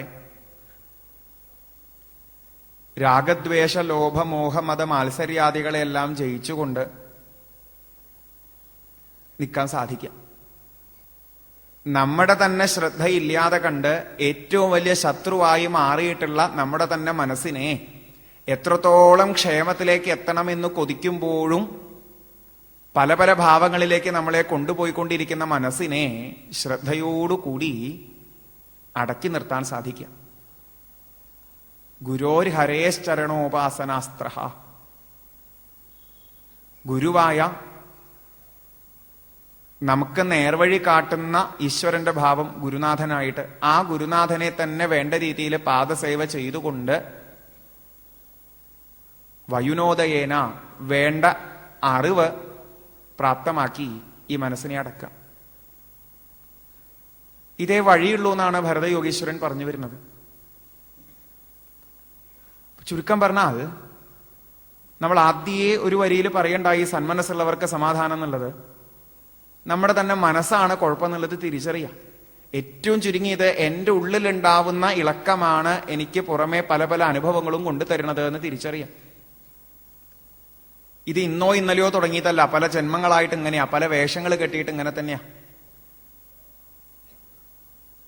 കാലത്തിനനുസരിച്ച്, സ്വഭാവത്തിനനുസരിച്ച് നമ്മൾ ഓരോന്ന് ഇപ്പൊ ചെയ്തുകൊണ്ടിരിക്കുന്നു. ഈ ചെയ്യുന്നതൊക്കെ നാളെ ചെയ്യാനുള്ള പ്രേരണകളായിട്ട് മാറിക്കൊണ്ടേയിരിക്കുന്നു, പല പല വാസനകളായിട്ട്. ഇതിനൊരടക്കം കിട്ടണം. അപ്പോഴിത് ബോധ്യപ്പെടൂ. രഘുഗണൻ ഇത് കേട്ടപ്പോഴും പറഞ്ഞത് കേൾക്കാൻ രസമുണ്ട്. വിഷമിച്ചിരിക്കുന്ന ആളുടെ വിഷമം മാറ്റണു ഈ വാക്ക്. വല്ലാണ്ടേ ചുട്ടുപൊള്ളിയിരിക്കണവനെന്നോ തൊണ്ട വരണ്ടിരിക്കണവനെന്നോ ഒക്കെ പറയാം. അവന് ഒരു തുള്ളി തണുത്ത വെള്ളം കിട്ടുന്നത് എങ്ങനെയാണോ അതുപോലെയാണ് എന്നാണ് ഈ വാക്കുകൾ. പക്ഷെ എനിക്ക് ഇപ്പോഴും ഇതങ്ങട് ബോധ്യമാവണില്ല. കേവലം മിഥ്യയാണ് എന്ന് പറയുമ്പോൾ അങ്ങൊന്ന് അറിയിച്ചു തരണമെന്ന് വീണ്ടും ഭരതയോഗീശ്വരൻ പറഞ്ഞു കൊടുക്കും. രഘുഗണ, ഇവിടെ എല്ലാം പൃഥ്വി വികാരങ്ങളായിട്ട് കാണണമെന്ന്. ഭൂമിയിൽ തന്നെ പലതും ഉണ്ടാവണു, കുറച്ചു കാലം നിലനിൽക്കണു, കഴിഞ്ഞാൽ ഭൂമിയിൽ തന്നെ ലയിക്കണം. ഈ ശരീരം എന്ന് പറയുന്നത് ഇങ്ങനെ തന്നെയാ. പല പല അവയവങ്ങളുണ്ട്. അതില് തോള് എന്ന് പറയുന്ന ഒരു സാധനത്തിന്റെ മുകളില് പൃഥ്വിയുടെ തന്നെ വികാരമായിട്ടുള്ള ശരീരത്തിന്റെ ഒരു അവയവമായിട്ട് തോളിന്റെ മുകളില് പൃഥ്വിയുടെ തന്നെ വികാരമായിട്ടുള്ള ഒരു പല്ലക്കും കയറ്റിവെച്ചു. ആർക്കാ അവിടെ ഭാരമുള്ളത് എന്ന്? ആർക്കും ഇല്ലല്ലോ. അങ്ങനെ നോക്കിയാൽ രഘുഗണൻ ചിന്തിക്കുന്നത് പോലെ ചിന്തിക്കാൻ തുടങ്ങിയാൽ നമ്മളോട് പറയാണ് ഈ പ്രപഞ്ചം മുഴുവൻ ചലിക്കാത്ത ചിത്രം മാത്രമാണ് എന്നാണ്. നമ്മൾ ഫോട്ടോ അല്ലെങ്കിൽ ചിത്രം വരച്ചു വെക്കുമ്പോ ഇതാ അതുപോലെ ഓരോരുത്തരെ വരച്ചുണ്ടാക്കി, ഓരോ ഷേപ്പ് വരച്ചുണ്ടാക്കി അതിന്റെ മുകളിൽ ഒരു പല്ലക്കൊക്കെ വെച്ചു കൊടുത്തോണ്ട് ആർക്കെങ്കിലും ഭാരം ഉണ്ടാവോ? ഇല്ല. ഭാരം ഉണ്ടാവണത് എവിടുന്നാ ചോദിച്ചാൽ, ക്ഷീണം ഉണ്ടാവണത് എവിടുന്നാന്ന് ചോദിച്ചാൽ, ഇത് കേവലം ജഡമാണെന്ന് മനസ്സിലാക്കി സത്യാവസ്ഥയിൽ ഇരിക്കാതെ ഒരു തെറ്റിദ്ധാരണയുടെ പുറത്ത് ഉണ്ടാവുന്നതാ. ഈ കാണുന്നതെല്ലാം ഭരതയോഗീശ്വരൻ പറയണു, എല്ലാം ഭൂവികാരമാണ് എന്നുണ്ടെങ്കിൽ ഭൂമിയാണോ സത്യം എന്ന് ചോദിച്ചാൽ ഭൂമിയും സത്യമാവണില്ല. കുറെ പരമാണുക്കൾ ചേർന്നതാണ്. എന്നാ പരമാണു സത്യമാവണുണ്ടോ ചോദിച്ചാൽ അതുമില്ല, അതും മായാകൽപ്പിതാണ്. ഇവിടെ സൂക്ഷ്മമായിട്ടും സ്ഥൂലമായിട്ടും ചെറുതായിട്ടും വലുതായിട്ടും സത്തായിട്ടും അസത്തായിട്ടും ഒക്കെ രണ്ട് എന്നുള്ള രീതിയിൽ കാണപ്പെടുന്നത് എന്ത് എന്ന് ചോദിച്ചാൽ അത് മായയാണ്. വാസ്തവത്തില് ഈ നാനാഭാവങ്ങളില്ല. പരമാർത്ഥം ഒന്നേ ഉള്ളൂ. ജ്ഞാനം വിശുദ്ധം എന്ന് തുടങ്ങി പറഞ്ഞു കൊടുക്കും. യത് വാസുദേവം കവയോ വദന്തി. ഏറ്റവും വലിയൊരു അറിവ്, ഏറ്റവും ശുദ്ധമായൊരു അറിവ്, പരമാർത്ഥം. അതില് ഈ രണ്ട് എന്നുള്ള ഭാവമില്ല. ഈ ശ്ലോകമൊക്കെ വ്യാഖ്യാനിക്കാം, ജ്ഞാനം വിശുദ്ധം പരമാർത്ഥമേകം എന്നൊക്കെ പറഞ്ഞിട്ട്. പക്ഷെ അപ്പോഴും എന്താ കുഴപ്പമെന്ന് ചോദിച്ചാൽ, നമ്മളും ഈ ഒരു അറിവിനെ കാണുന്നത് ഇന്ന് ഓരോ പുസ്തകങ്ങൾ പഠിക്കുന്നത് പോലെ, ഓരോ സാധനം അതാണ് എന്ന് പഠിക്കുന്നത് പോലെ, ഈശ്വരൻ എന്ന് പറഞ്ഞാൽ ഇതാണ് എന്ന് പഠിക്കാമെന്ന്. അതില്ല. വിഷയസംബന്ധമില്ലാത്ത, പരിച്ഛിന്നമല്ലാത്ത ഒരറിവ് എന്നും നിലനിൽക്കണത്, എപ്പോഴും നിലനിൽക്കണത്, അത് എളുപ്പല്ല. ബ്രഹ്മം മാത്രാണ് സത്യം, ഈ കാണുന്ന ജഗത്ത്, ഈ പ്രപഞ്ചം മിഥ്യയാണ് എന്ന് പറയാൻ എളുപ്പല്ല. അല്ലെങ്കിൽ പറയാൻ എളുപ്പമാണ്, അനുഭവത്തിൽ വരാൻ എളുപ്പല്ല. വന്ന രഘുഗണന് എളുപ്പം പറയാം, വന്ന ഭരതയോഗീശ്വരന് എളുപ്പം പറയാം. അത് കേട്ടിട്ട് നിൽക്കുന്ന രഘുഗണന്റെ അടുത്ത് ഭരതയോഗീശ്വരൻ എന്തേ പറഞ്ഞേ? രഘുഗണ ഇത തപസാനയാതി ന ചേജ്യയാ നിർവപണാത് ഗൃഹാദ്വാ ന ഛന്ദസാ നൈവ ജലാഗ്നി സൂര്യൈഹി വിനാ മഹൽപാദരജോഭിഷേകം. കേട്ടാ നമ്മൾ അന്തം വിട്ടു പോവും. പറയാണ് നമ്മളടുത്ത്, രഘുഗണ നീ കുറെ എന്തൊക്കെയോ തപസ് ചെയ്തു എന്ന് പറഞ്ഞിട്ട് കാര്യമില്ല, കുറെ ആഗ്രഹങ്ങളടക്കി ശ്രമിച്ചിട്ട് കാര്യമില്ല. എത്രയോ പേര് ചെയ്തു നോക്കിയിട്ടുണ്ട് തപസ്, അവർക്കത് അനുഭവമായിട്ടില്ല. എന്തൊക്കെയോ കുറെ ആരാധനകൾ ചെയ്തതുകൊണ്ട് കാര്യമില്ല, ഏത് ധർമ്മം അനുഷ്ഠിച്ചു എന്ന് പറഞ്ഞിട്ടും കാര്യമില്ല. എന്തിന്? കുറെ ശാസ്ത്രാഭ്യാസം കൊണ്ടും കാര്യമില്ല എന്ന്. നമുക്കൊക്കെ ഇന്ന് അതും പറ്റിപ്പോണു. കുറേ ഗ്രന്ഥങ്ങൾ വായിക്കണു, കുറേ ഇത് വീണ്ടും വീണ്ടും കേൾക്കുന്നുണ്ട്, എന്നിട്ടും കിട്ടേണ്ടത് കിട്ടണില്ല. പിന്നെ എങ്ങനെയപ്പോ ഇത് കിട്ടുക? അപ്പോഴാ പറയണത് മഹൽപാദരജോഭിഷേകം വേണം എന്ന്. അനുഭവസ്ഥരുടെ സാന്നിധ്യം, അതുകൊണ്ട് മാത്രമേ കിട്ടുള്ളൂ. അതുകൊണ്ട് മാത്രമേ കിട്ടുള്ളൂ. കാരണം ആ അനുഭവസ്ഥരുടെ സാന്നിധ്യത്തില് എത്ര ഉത്തമ ശ്ലോക ഗുണാനുവാദ പ്രസ്തൂയതേ ഗ്രാമ്യകഥാവിഘാത നിഷേവ്യമാണോ അനുദിനം മുമുക്ഷോഹോ മതിം സതീം യച്ഛതി വാസുദേവേ. ഇതാണ് വളരെ രസം. എത്രയോ വലിയൊരു അറിവിനെ പറഞ്ഞു തുടങ്ങിയ ഭരതയോഗീശ്വരൻ നമുക്ക് അവസാനം കൊണ്ട് എത്തിച്ചു തരുന്നത് ഈ ഒരു ശ്ലോകത്തിലാണ്. ആൾക്കാര് എന്നിട്ടും ഇതിനെ ശ്രദ്ധിക്കാണ്ട് പോകുന്നു. ജ്ഞാനം വിശുദ്ധം പരമാർത്ഥമേകം എന്നുള്ള ശ്ലോകത്തിന്റെ പിന്നാലെ പോകുന്നു. ഇപ്പോ കുറച്ചു നേരം കേട്ടുകൊണ്ടിരിക്കണം നമുക്കുണ്ടാവുന്ന ഒരു അനുഭവമില്ലേ, ഒന്നും മനസ്സിലാവണില്ല എന്നുള്ള അനുഭവം. ഇതാദ്യേ തിരിച്ചറിഞ്ഞിട്ട് പറഞ്ഞ വഴിയിലൂടെ പോയാൽ മതി, എന്നാ കുഴപ്പമില്ല. ഭാഗവതത്തില് പ്രോജ്ജിത കൈതവമായ ഒരു ധർമ്മം കാണിച്ചു തന്നിട്ടുണ്ട്. അതിനെ വേണ്ട രീതിയിൽ അനുഷ്ഠിക്കാൻ സാധിച്ചാൽ ഈ സത്യവസ്തുവിനെ അറിയാം എന്നും പറഞ്ഞിട്ടുണ്ട്. നമുക്ക് പലപ്പോഴും ആ പറഞ്ഞ വഴിയിലൂടെ പോവാൻ താല്പര്യമില്ല, സത്യവസ്തുവിനെ അറിഞ്ഞാൽ മാത്രം മതി. എല്ലാവർക്കും ഉണ്ടാവുന്നതാ. അവിടെയാണ് കുഴപ്പം പറ്റുന്നത്. ആദ്യം പറഞ്ഞില്ലേ, ഈ പ്രപഞ്ചത്തിൽ നിന്ന് വിരക്തി വന്നവനെ ഈശ്വരനെ അറിയൂ, അവനെ ആനന്ദം എന്താന്ന് അനുഭവിക്കൂ. ഈ വിരക്തി വരാത്തിടത്തോളം നമ്മൾ എത്രയൊക്കെ കേട്ട് കഴിഞ്ഞാലും ഏശില്ല. കുറെ പഠിച്ചു വെച്ച ആളാ രഘുഗണൻ. എന്നിട്ടും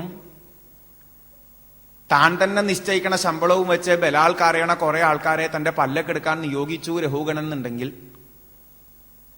എന്തു ആയിക്കോട്ടെ, ഉന്മത്തനായിട്ടോ ജഡനായിട്ടോ കാണപ്പെടുന്ന ഒരാളായാലും അയാളെ മോശക്കാരനായിട്ട് കണ്ടിട്ട് പെരുമാറാൻ തോന്നുന്നുണ്ടെങ്കിൽ ഈ അറിവൊന്നും അനുഭവമായിട്ടില്ല എന്നാണ് അർത്ഥം.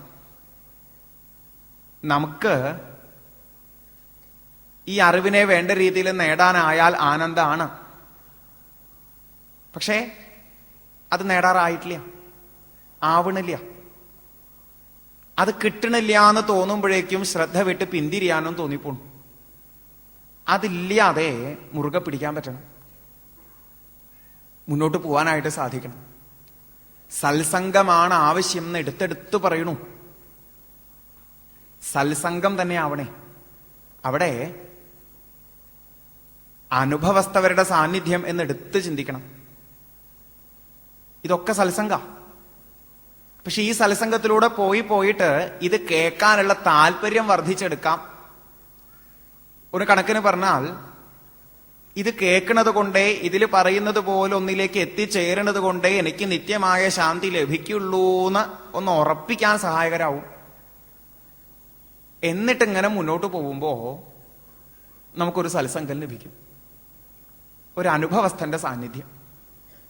അവിടെ അങ്ങനെ ഒരു അനുഭവസ്ഥനിൽ നിന്ന് നമ്മള് ഉത്തമ ശ്ലോക ഗുണാനുവാദം വേണ്ടതുപോലെ ശ്രവിക്കുമ്പോൾ, ഉത്തമശ്ലോകനായ ഭഗവാന്റെ കഥകള്, ഗുണങ്ങളെ വേണ്ട രീതിയിൽ വർണ്ണിക്കുന്ന കഥകള്.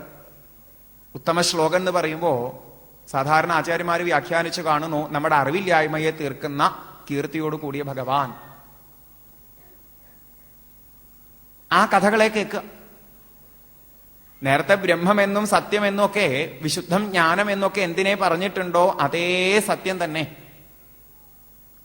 മായയാൽ പല പല വേഷങ്ങളും കെട്ടി ആടിയിട്ടുള്ള ലീലകള് ധാരാളമായിട്ട് കേൾക്കുക. അത് കേൾക്കുന്നത് എന്താ ഗുണം എന്ന് ചോദിച്ചാൽ, ഗ്രാമ്യ കഥാവിഘാത. ഈ പ്രപഞ്ചത്തിൽ നിന്ന് ശ്രദ്ധ കുറയും. അതാണ് ആദ്യം കിട്ടേണ്ടത്. ഇതിൽ നിന്ന് ശ്രദ്ധയെ പിന്തിരിപ്പിക്കാൻ സാധിക്കാം. അത് എളുപ്പം വരണതല്ല ഈ വിരക്തി എന്ന് പറയണത്. എത്രയായാലും കിട്ടണതല്ല. എന്നാൽ ഭഗവത് കഥകളെ വേണ്ട രീതിയിൽ അനുഭവിച്ചുകൊണ്ട് പാടുന്ന ഒരാളിൽ നിന്ന് അതിനെ കേൾക്കാൻ സാധിക്കുമ്പോ യകർണനാടിയും പുരുഷസ്യയാതോ ഭവപ്രദാം ഗേഹരതിം ചിനത്തി. അത് നമ്മളെ ശുദ്ധരാക്കും, സന്മനസ്സിലേക്ക് എത്തിച്ചേർക്കും. നമ്മൾ കഥകൾ കേൾക്കുമ്പോ എളുപ്പത്തിൽ പറഞ്ഞാൽ, ഈ പറയുന്ന അറിവൊക്കെ എങ്ങനെ എത്തിച്ചുകൊണ്ടിരുന്നു ചോദിച്ചാൽ, നമ്മുടെ ഉള്ളിൽ എന്തൊക്കെയോ കളങ്കങ്ങളുണ്ട്. ആ കളങ്കം തീർന്നാൽ അവിടെ ആനന്ദമായി. ഇത്രേ പറയുന്നുള്ളൂ ഭാഗവതം. നമുക്ക് എന്തോ തെറ്റിദ്ധാരണ ഉണ്ട്. ആ തെറ്റിദ്ധാരണ തീർന്നാൽ ശരിയായ ധാരണ അവിടെയുണ്ട്. എന്തൊക്കെയോ ചളി പിടിച്ചിരിക്കുന്നുണ്ട്. ആ ചളികടങ്ങൾ കളഞ്ഞാൽ അവിടെ ആനന്ദമാണ്. ഈ ചളി പിടിച്ചിരിക്കണതുകൊണ്ടാ പല പല വികാരങ്ങളും നമുക്ക് ജീവിതത്തിൽ ഉണ്ടാവണത് എന്നാ, പല പല വിഷമങ്ങളും ഉണ്ടാവണത് എന്നാ. ഈ ചളികളെ തീർക്കാൻ ഹൃദയ അന്തസ്ഥോ ഹ്യഭദ്രാണി വിധുനോതി സുഹൃൽ സതാം എന്ന് പറയുന്നുണ്ട്. കഥകൾ കേൾക്കണതോടുകൂടി ഇതാ നമ്മുടെ ഉള്ളിലുള്ള നമ്മുടെ പരിശുദ്ധ ഭാവത്തെ ഒരു കർട്ടൻ വന്ന് മൂടിയിരിക്കുകയാണ് എന്നുണ്ടെങ്കിൽ, നമ്മൾ കഥകൾ കേൾക്കും തോറും ആ പരമശുദ്ധമായ ചൈതന്യം നമ്മളോട് കാരുണ്യം കാണിച്ചുകൊണ്ട് കർട്ടൻ മെല്ലെ പൊക്കിത്തരും. കണ്ടോളൂ എന്ന് പറഞ്ഞിട്ട് നമ്മുടെ കറകൾ അവിടെ തീരാ. അവിടെ അറിയൂ, നിഷേവ്യമാണോ അനുദിനം മുമുക്ഷോഹോ മതിം സതീം യച്ഛതി വാസുദേവേ. അതിനെ തന്നെ നിരന്തരം സേവിക്കും തോറും ഉറച്ച ഒരു ശ്രദ്ധ വാസുദേവനിൽ ലഭിക്കുന്നു. ഇന്ന് ഇടയ്ക്കുള്ള ശ്രദ്ധയാണ് നമുക്ക്. ഇടയ്ക്കൊക്കെ കൃഷ്ണൻ എന്ന് പറയാം, ഇടയ്ക്ക് രാമൻ എന്ന് പറയാം, ഇടയ്ക്ക് ബ്രഹ്മം എന്ന് പറയാം, ഇടയ്ക്ക് ഭഗവാൻ എന്ന് പറയാം. ഇടയ്ക്ക് ബാക്കി സമയം മുഴുവൻ ഇതൊക്കെ വേറിട്ടും കണ്ടുകൊണ്ടിരിക്കും. എപ്പൊ നിരന്തരം ഒരു കൃഷ്ണസ്മരണ വരുന്നോ, അഹൈതുക്യ അവ്യവഹിത എന്നുള്ള രീതിയിൽ അന്ന് അറിയേണ്ടത് അറിഞ്ഞോളൂ. നിരന്തരം ഭഗവത് സ്മരണ ഉണ്ടാവണം. ഭരതയോഗേശ്വരൻ അത് തന്നെ പറഞ്ഞു കൊടുത്തിട്ടുള്ളൂ. രഘുഗണ അത് തിരിച്ചറിയാം.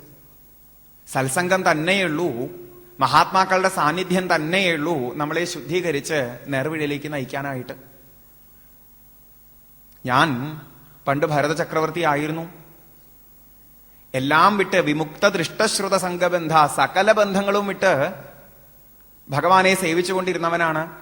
പക്ഷെ എന്റെ തന്നെ പ്രാരബ്ധം, പൂർവകർമ്മ ഫലം ഒരു സമയം എത്തിയപ്പോ ഒരു മാനനോടുള്ള സംഘം എനിക്കുണ്ടാക്കി. വിശദീകരിച്ച് കേൾക്കേണ്ടതാ 8-ാമത്തെ അധ്യായം, മാനനോടുള്ള അടുപ്പം. ശ്രദ്ധിച്ച് കേട്ടാൽ മനസ്സിലാവും നമ്മൾ ഓരോരുത്തരും ഇന്ന് നമ്മുടെ ചുറ്റുമുള്ള എത്രയോ സാധനങ്ങളോട് എത്രത്തോളം അടുപ്പം വെച്ചുകൊണ്ടാ കഴിയണത്. എൻ്റെ അമ്മ, എൻ്റെ അച്ഛൻ, എൻ്റെ കുട്ടികള്, എൻ്റെ കൂട്ടുകാര്, അത് ഇത് എന്നൊക്കെ പറഞ്ഞിട്ട് എത്രയാ നമുക്കുണ്ടാവണ ആസക്തി.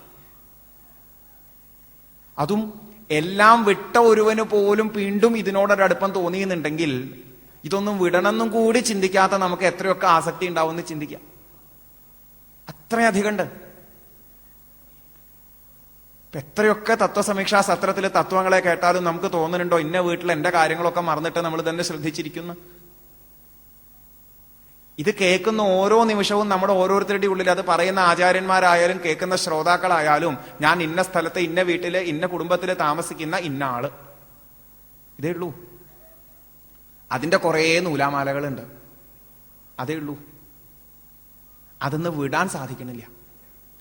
ഈ നൂലാമാലകൾ ഉള്ളത് കൊണ്ടാണ് ബ്രഹ്മസത്യം ജഗന്മിഥ്യ എന്നുള്ള പ്രസംഗം കേൾക്കുന്നതിനേക്കാൾ അധികം ഇന്ന നക്ഷത്രക്കാർക്ക് ഇപ്പൊ ഇന്ന ദോഷമാണ്, നിങ്ങൾ ഇന്ന പരിഹാരം ചെയ്താൽ നിങ്ങൾക്ക് ഇന്നതൊക്കെ കിട്ടും എന്ന് പറയുന്നത് കേൾക്കാൻ നമുക്ക് താല്പര്യം കൂടുന്നത്. ശരിയല്ലേ എന്ന് ആലോചിച്ച് നോക്കൂ. അതെ, അതിനാണ്, ഇതുകൊണ്ടൊക്കെയാണ് പറയണത് കശ്ചിൻ മുച്യേത സിദ്ധ്യതി എന്നൊക്കെ. അല്ലെങ്കിൽ നാരായണപരഹ ദുർലഭ അതിദുർലഭ എന്നൊക്കെ. എളുപ്പല്ല, അങ്ങനെ ഒരു ശ്രദ്ധ കിട്ടിപ്പോരാ. ഓരോ നിമിഷവും ചിന്തിച്ചോളൂ, നമ്മൾ ഈ വഴിയിലേക്ക് കടക്കും തോറും ചുറ്റും കാണുന്ന ഓരോരുത്തരും ഇതല്ലാണ്ടാവുമ്പോ നമുക്ക് തോന്നുന്നുണ്ട് ഞാനും ഇവരെ പോലെ ആയാ പോരെ, ഇവരെ പോലെ ആയാ പോരെ. എളുപ്പമൊന്നുമല്ല ഈ വഴിയിലേക്ക് കടക്കാൻ. ലോകത്തില് എന്തൊരു നിലയിലെത്താനും ഭാഗ്യം ഇഷ്ടം പോലെ കിട്ടും. എഞ്ചിനീയർ ആവാനും ഡോക്ടർ ആവാനും കല്യാണം കഴിക്കാനും കുട്ടികൾ ഉണ്ടാവാനും ഒക്കെ ഭാഗ്യം ധാരാളം.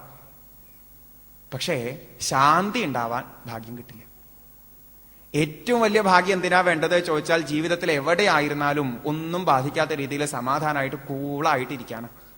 അത് കിട്ടില്ല. അത് ജന്മാന്തരേ ഭവേൽ പുണ്യം തഥാ ഭാഗവതം ലഭേൽ എന്ന് പറഞ്ഞത് ഇതിനാ. ഭാഗവതം വായിക്കാനൊക്കെ ഇപ്പൊ ലാഭം ഇഷ്ടം പോലെയാ. വേണച്ചാൽ ചിലർ ഫ്രീ ആയിട്ട് കൊടുക്കുന്നുണ്ട് ഭാഗവതം വായിക്കാനുള്ള ലാഭം. ഭാഗ്യം ഇത് കേൾക്കാനും ഒക്കെ പറ്റുന്നുണ്ട്. അതിൽ നിന്ന് ഈ ഒരു അറിവിനെ ഒന്ന് അനുഭവിച്ച് കിട്ടണം എന്നുണ്ടെങ്കിൽ കോടിക്കണക്കിന് ജന്മങ്ങളുടെ ഭാഗ്യം വേണം എന്നുള്ളത് വെറുതെ അല്ല പറയണത്. ഭരതയോഗീശ്വരൻ കഷ്ടപ്പെട്ട് തന്നെ അറിഞ്ഞിട്ടുള്ളത് വെറുതെ കിട്ടിയതാണോ? അതിനാണ് ഭരതരഹോഗണോപദേശം അനുസ്മരിക്കുന്നതിന് മുമ്പേ ഈ ഭരതയോഗീശ്വരൻ എങ്ങനെ അങ്ങനെ ആയത് എന്നുള്ള ചരിത്രം ഒന്ന് നമ്മൾ കേൾക്കണം.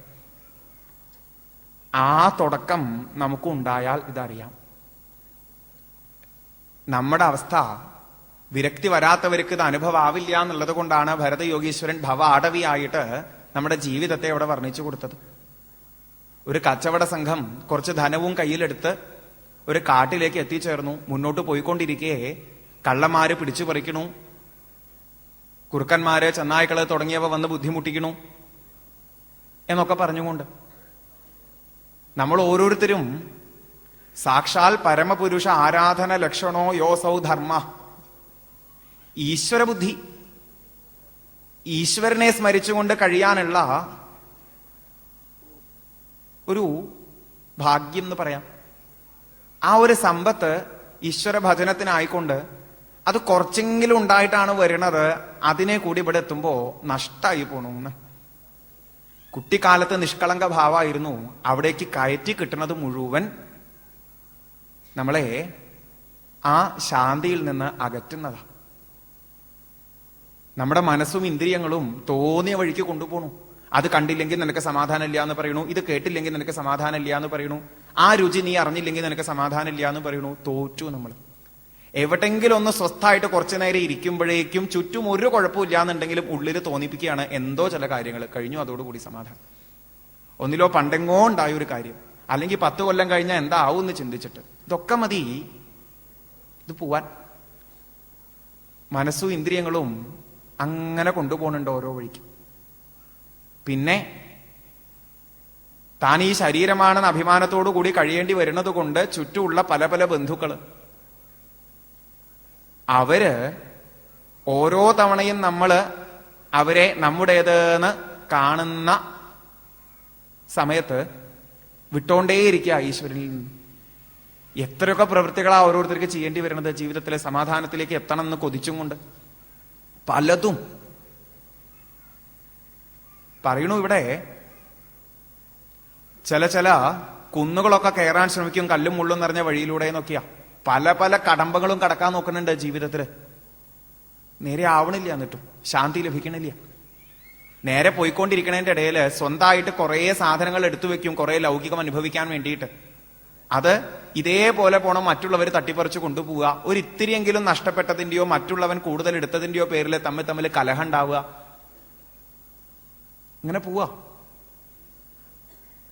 ആരുടെ വിഷമവും നമുക്ക് ബാധകല്ല. ഇടയ്ക്ക് ലോഡ് കൂടുമ്പോ ഒരു പെരുമ്പാമ്പ് വന്ന് പിടിക്കുന്നതാണ്. അപ്പൊ കുറച്ചു നേരം ഉറങ്ങാണ്ട പറ്റില്ല ആ ദിവസവും. വീണ്ടും രാവിലെ ആയാൽ ലോഡ് കൂട്ടാൻ തുടങ്ങുകയായി. കുറെ കഴിഞ്ഞാൽ വീണ്ടും ലോഡ് കളഞ്ഞിട്ട് വൈകുന്നേരം ആകുമ്പോഴേക്കും ഉറങ്ങണം. ഇങ്ങനെ പോണു നമ്മള്. പലപ്പോഴും നല്ലതാണെന്ന് വിചാരിച്ച് പിടിക്കുന്നത് മുഴുവൻ നല്ലതാവണില്ല. ഇങ്ങനെയൊക്കെ പോണതിൻ്റെ ഇടയില് ഒളിഞ്ഞും തെളിഞ്ഞും നമ്മളെ ദുഷിപ്പിക്കുന്ന ആൾക്കാർ വേറെ. കാട്ടിലൂടെ പോകുമ്പോൾ കൂമന്റെയും ചെവികളുടെയും ഒക്കെ ശബ്ദങ്ങൾ കേൾക്കാമെന്ന അങ്ങനെയും പറയും. ഇങ്ങനൊരു വഴിയാ. ഒരു തരത്തിലും സമാധാനം കിട്ടാണ്ട് ജീവിച്ചുകൊണ്ടിരിക്കുമ്പോൾ ചില ആൾക്കാർ നമ്മുടെ അടുത്ത് വന്ന് പറയൂ, ഇത്രേ ടോൾ ഫ്രീ നമ്പറാണ്, മിസ് കോൾ അടിച്ചോളൂ, ഇത്ര രൂപയെ വേണ്ടോ, കാര്യങ്ങളൊക്കെ റെഡിയാക്കി തരാമെന്ന്. പാഖണ്ഡ മതക്കാരുടെ പിന്നാലെ പോവേണ്ടി വരും. അവര് ശരിയായ ബോധത്തിൽ നിന്ന് നമ്മളെ ദൂരെ നയിക്കും. എന്നിട്ട് പറയും നിങ്ങൾക്ക് ഇങ്ങനെ പോയാൽ സമാധാനം കിട്ടും. ഉള്ളതൊക്കെ അവിടെ സമർപ്പിക്കും. ആ പോക്കിലൂടെ അവസാനം കിട്ടുന്നത് എന്താ ചോദിച്ചാൽ ഉള്ളതും കൂടി പോയി.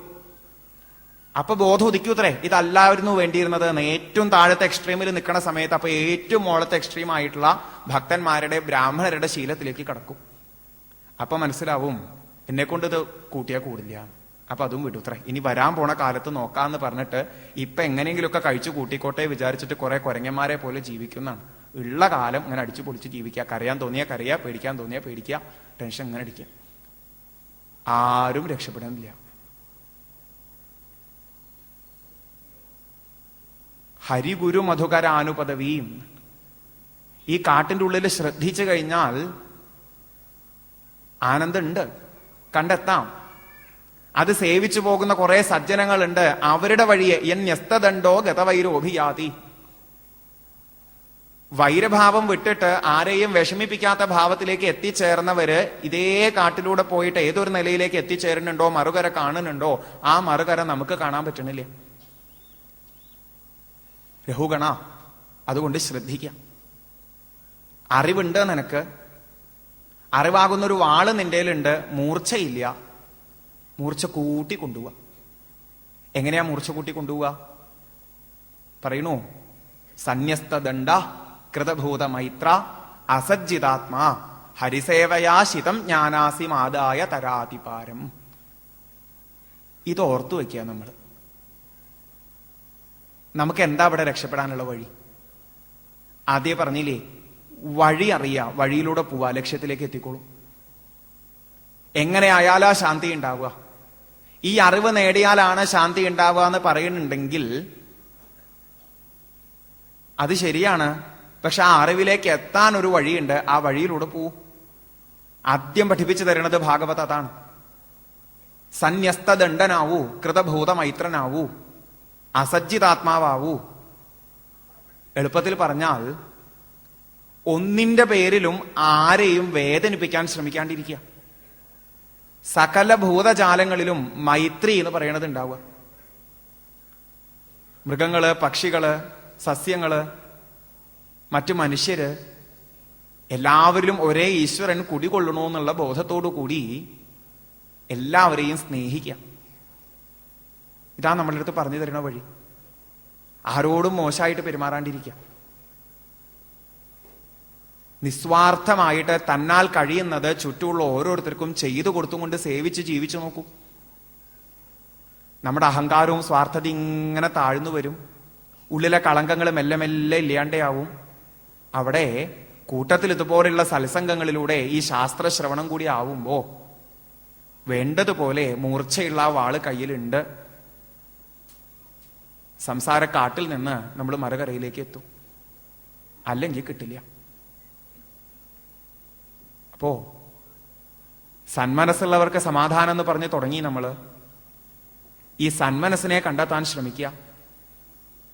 ആരെയും വേദനിപ്പിക്കാതെ ഏവരിലും ഒരേ ഈശ്വരൻ കുടികൊള്ളണമെന്നുള്ള ബോധത്തോടുകൂടി ദണ്ഡത്തെ ഉപേക്ഷിച്ച്, വൈരത്തെ ഉപേക്ഷിച്ച് ഏവരിലും മൈത്രിയെ വെച്ചും കൊണ്ട് ജീവിക്കാം.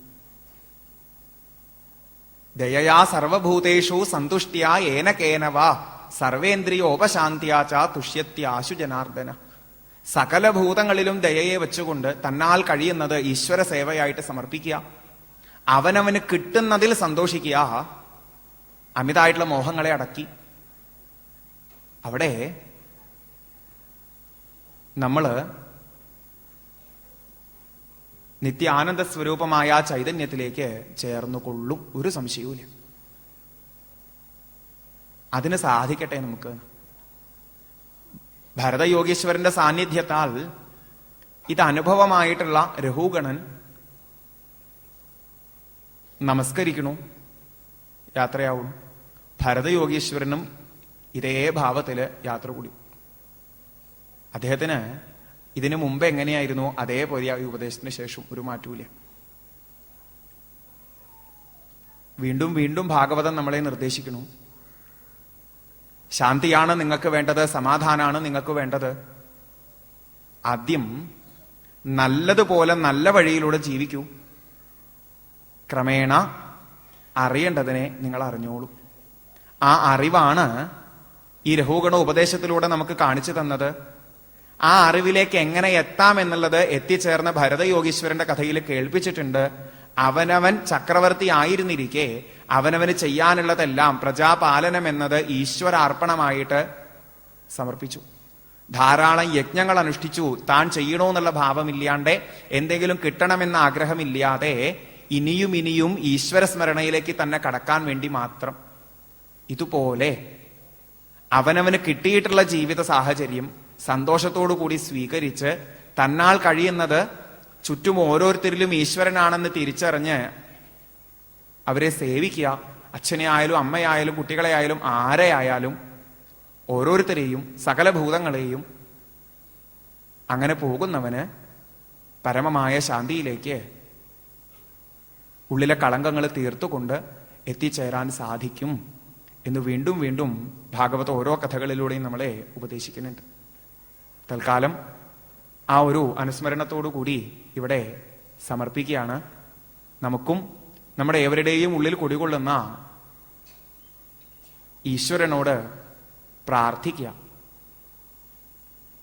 നമ്മൾ വേറെ എന്ന് ചിന്തിക്കുന്നിടത്തോളം കാലം നമുക്ക് പ്രാർത്ഥിക്കാൻ പാകത്തിന് ശുദ്ധമായിട്ടുള്ളൊരു ഈശ്വര ചൈതന്യമുണ്ട്.